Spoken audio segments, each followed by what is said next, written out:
ভৈরব কিশোরগঞ্জ মহাসড়কে সিএনজি মুখোমুখি সংঘর্ষে আহত একাধিক যাত্রী।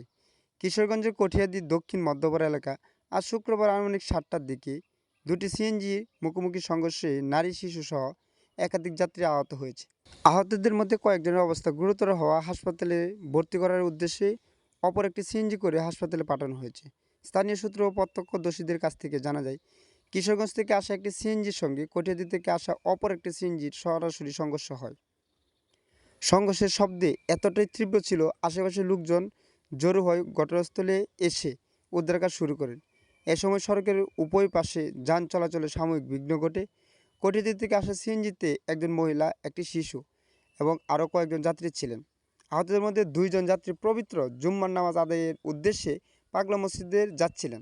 তাদের একজন নরসিংদী জেলার বাসিন্দা এবং অপরজন ভৈরব থেকে এসেছিলেন বলে জানা গেছে।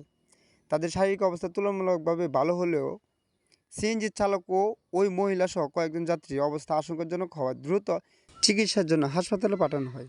দুর্ঘটনার খবর পেয়ে স্থানীয় লোকজন তাৎক্ষণিকভাবে আহতদের উদ্ধার করেছেন।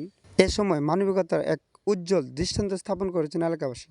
তাদের দ্রুত সহযোগিতার ফলে আহতরা দ্রুত চিকিৎসা সেবা পাওয়ার সুযোগ পান। প্রত্যক্ষদর্শীদের দাবি, কোটিয়াদি থেকে আসা সিএনজির চালক গাড়ি চালানোর সময় ঘুমিয়ে পড়েছিলেন। ধারণা করা হচ্ছে চালকের অসাবধানতার কারণে নিয়ন্ত্রণ হারিয়ে এই মর্মান্তিক দুর্ঘটনা ঘটেছে। তবে দুর্ঘটনার প্রকৃত কারণ জানতে সংশ্লিষ্ট কর্তৃপক্ষ তদন্ত করছেন। স্থানীয় সচেতন মহলের মতে, দীর্ঘ সময় বিরতিহীনভাবে গাড়ি চালানোর অতিরিক্ত ক্লান্তি এবং অসতর্কতার কারণে সড়কে দুর্ঘটনার ঝুঁকি বেড়ে যায়।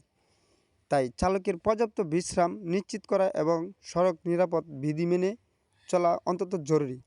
সড়ক দুর্ঘটনা প্রতিরোধ, চালক, যাত্রী এবং সংশ্লিষ্ট সকলের সচেতনতা বৃদ্ধি এখন সময়ের দাবি। একটি দুর্ঘটনা যেমন সারা জীবনের কান্না বয়ে আনে, তেমনই এই অল্প একটু ভুলের জন্য অকালে ঝরে যায় রুটের মধ্যে অনেকগুলো ত্রাজা প্রাণ। যেমন আজকে অল্পের জন্য বেঁচে গেছে কয়েকজন মানুষ, কিন্তু আশঙ্কাজনক অনেকেই। পাশাপাশি দুটি সিএনজিতে সরাসরি সংঘর্ষ হয়েছে। সিএনজিতে ধুমড়ে মুচ্ছে যাওয়ার কারণে এই সিএনজিতে নতুন করে আবার রুটে চলাচলের উপযুক্ত করতে গেলে বেশ টাকার প্রয়োজন। আসুন আমরা সবাই মিলে ঐক্যবদ্ধ হয়ে নিজে সচেতন হই, অন্যকে সচেতন করি।